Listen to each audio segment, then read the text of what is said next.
आज हम निबंध लेखन पे बात करेंगे। यूपीएससी के अंदर जब हम मार्क्स की बात करते हैं तो लगभग 1000 मार्क्स के करीब जीएस के अंदर हमें देखने को मिलते हैं, यानी कि 1000 नंबर के लिए आप पढ़ते हो पूरा GS1, GS2, GS3 और GS4। 4 पेपर आप पढ़ाई करते हो। उसमें से history, society, geography, polity, governance, international relations, economy, internal security, science and tech, agriculture, environment, ethics, aptitude, attitude, case studies, emotional intelligence, probity in governance, ये सारे टॉपिक्स हम पढ़ते हैं। और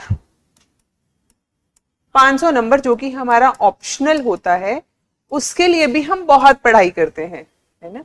आप उसके लिए आंसर राइटिंग करते हो, क्लासेस ज्वाइन करते हो, पता नहीं क्या क्या, खूब मेहनत करते हो, याद करते हो पूरा एक सब्जेक्ट, पूरा सब्जेक्ट याद करते हो, आंसर राइटिंग करते हो, लगा के टीचर्स को चेक कराते हो। और उसी के कंपैरिजन में 250 नंबर का आता है हमारा ऐसे पेपर या निबंध का paper.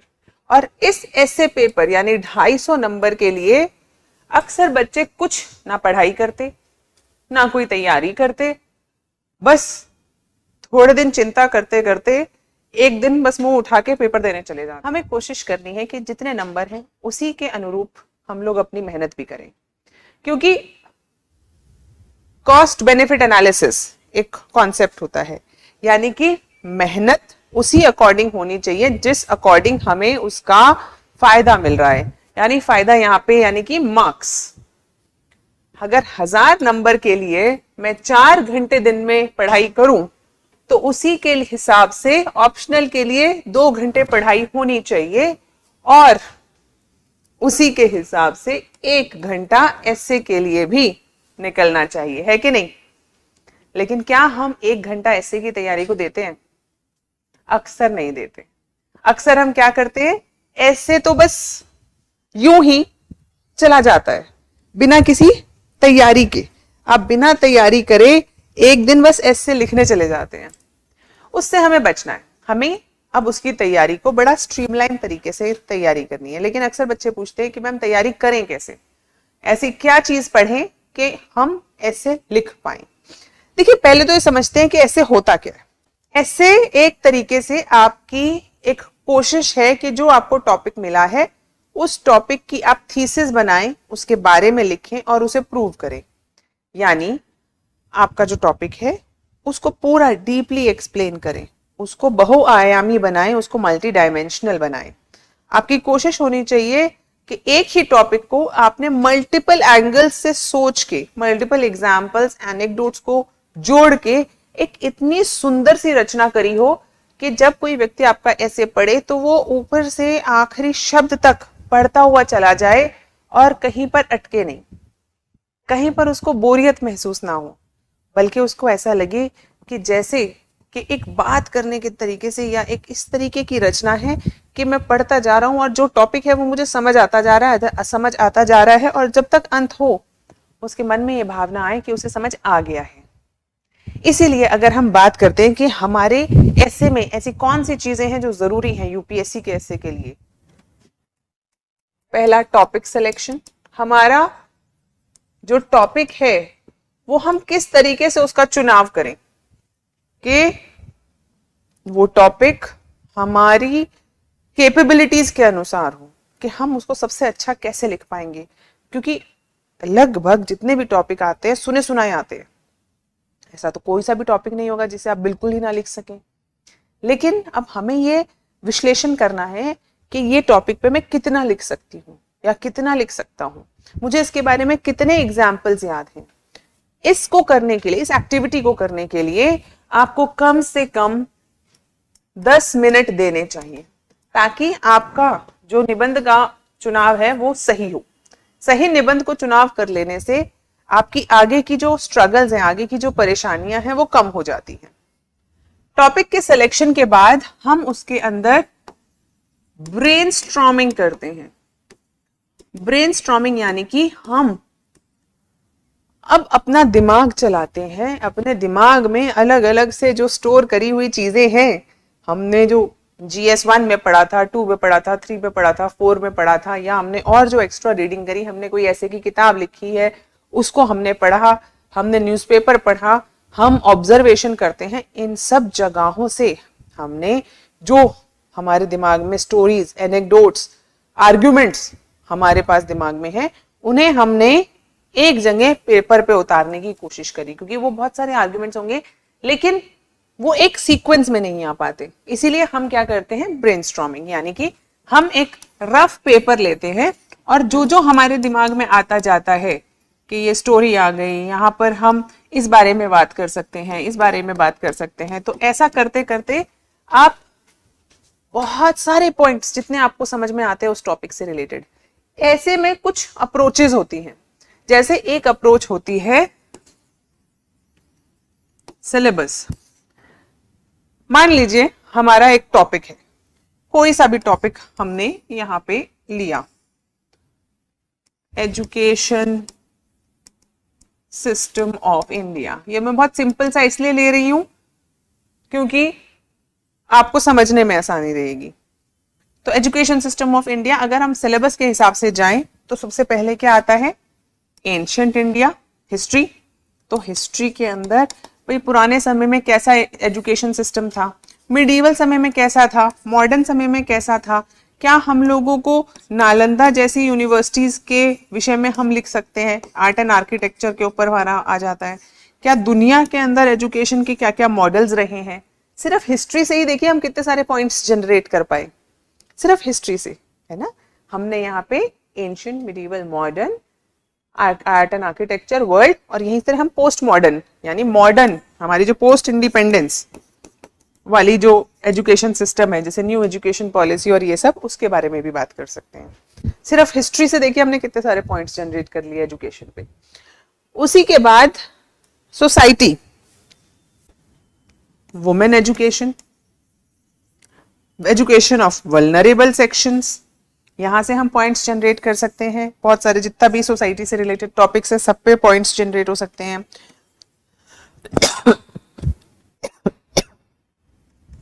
Geographical distribution of education, हमें पता है सदर्न स्टेट्स ज्यादा एजुकेटेड है, ज्यादा वहां पे पढ़ाई बेहतर है और ज्यादा लिटरेसी रेट है, जबकि हमारे जो बिहार, यूपी और ये नॉर्दर्न स्टेट्स हैं, यहाँ पे एजुकेशन का जो स्तर है वो थोड़ा सा हल्का है। तो अब एक ज्योग्राफी के हिसाब से भी हमने उसको समझ लिया। हिली एरिया पे मुश्किल होते हैं स्कूल होने, इसीलिए वहां पे एजुकेशन कम हो पाती है। अर्बन एरियाज में ज्यादा होते हैं, रूरल एरियाज में कम होते हैं। तो एक डिवाइड आपके हाथ में आ गया। सिर्फ एक पेपर हुआ है अभी इसके बाद हम जब सेकंड पेपर पे जाएंगे तब देखिए हम कितने सारे पॉइंट्स जनरेट कर सकते हैं। क्या एजुकेशन से रिलेटेड कोई हमारे पास कोई कॉन्स्टिट्यूशनल प्रोविजन है, क्या हमारे संविधान में किसी आर्टिकल के अंदर एजुकेशन से रिलेटेड कोई बात करी गई है। गवर्नेंस, क्या एजुकेशन से रिलेटेड एनजीओज, वॉलंटरी ऑर्गेनाइजेशंस, ये सारे लोग काम करते हैं। हमारे पास लीगल बेसिस क्या है, क्या हमने कोई पॉलिसी बनाई है, अगर पॉलिसी बनाई है तो इन पॉलिसीज का हुआ क्या, अलग अलग समय पे हम एजुकेशन पॉलिसी लेकर आते रहे, उनसे क्या क्या बदलाव आया। फिर इंटरनेशनल, क्या हमारे पास इंटरनेशनली कुछ मॉडल्स हैं आईआर से रिलेटेड जो एजुकेशन के विषय में बताएं, जैसे कि सिंगापुर मॉडल है। क्यों ऐसा है कि हमारे यहाँ पर यूनिवर्सिटीज जो हैं वो टॉप 100-200 में नहीं उतने अच्छे से आ पाती, उतने अच्छे नंबर्स नहीं है हमारे पास, जबकि हार्वर्ड, स्टैनफोर्ड, MIT, चाइना की भी 3-4 यूनिवर्सिटीज हैं। यानी कि जो हायर एजुकेशन है उसकी क्वालिटी के लिए अगर हम एजुकेशन की बात करें तो यहाँ पे हम बात कर सकते हैं। यहीं पे जब हम एनजीओज की बात कर सकते हैं तो हम एसर की बात कर सकते हैं। आपने सुना होगा कि एसर एक ऑर्गेनाइजेशन है जो बार बार लर्निंग आउटकम्स पे रिपोर्ट निकालती है, तो हम वहाँ के डेटा को भी यहाँ पे यूज कर सकते हैं। अब हम ये क्या कर रहे हैं, what is this, this is brainstorming. ये एक ब्रेनस्टॉर्मिंग के बहुत सारे तरीके हैं, अलग अलग तरीकों से ब्रेनस्टॉर्मिंग होती है। ये ब्रेनस्टॉर्मिंग का या पॉइंट्स निकालने का अपने ऐसे के लिए एक तरीका है। उसी तरीके से जब हम पेपर 3 पे जाएंगे तो हम बजट की बात करेंगे कि भाई कितना बजट एजुकेशन के लिए मिलता है, कितना बढ़ाया जाना चाहिए, क्या हमें अलग अलग तरीके की जो एजुकेशन है उसमें STEM, science, tech, engineering and mathematics, science, technology, engineering and mathematics, STEM education के ऊपर भी हमें ध्यान देना चाहिए, क्या एग्रीकल्चर से रिलेटेड एजुकेशन पे भी हमें ध्यान देना चाहिए। ये सारी नई नई विधाएं खुलती जाएंगी हमारे पेपर 3 से भी। फिर एथिक्स, तो एजुकेशन सिस्टम के अंदर हमारा एटीट्यूड क्या होना चाहिए, उसके अंदर हमारी एथिकल पॉलिसी क्या होनी चाहिए, टीचर्स और स्टूडेंट्स का रिलेशन कितना पायस होता है, इस विषय पे बात होनी चाहिए। अब सिर्फ एजुकेशन, सिर्फ सिलेबस से ही हम इतने सारे पॉइंट्स जनरेट कर पाए। तो अक्सर ये जो प्रॉब्लम होती है ब्रेनस्टॉर्मिंग की, इसका एक ये तरीका है। मैं चाहूंगी कि अब आप इस ब्रेनस्टॉर्मिंग की एक्टिविटी को खुद करके देखिए।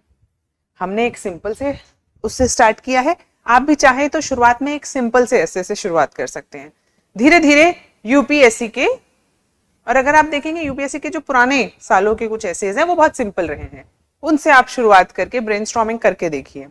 और ब्रेनस्टॉर्मिंग करने के बाद अगला स्टेप जो हमें करना है वो है नंबरिंग करना, कि मैं ये पहले लिखूंगी, ये बाद में, ये उसके बाद, फिर चौथा पॉइंट यहां से, छठा, सातवां, आठवां। इससे क्या होता है, जैसे ही आपने अपने पॉइंट्स को, अपनी ब्रेनस्टॉर्मिंग को नंबर किया कि यहां से कहानी को यहां लेके जाएंगे, यहां से ऐसे बनाएंगे, तो उससे आपका पूरा जो ऐसे है वो एक फ्लो में आ जाता है।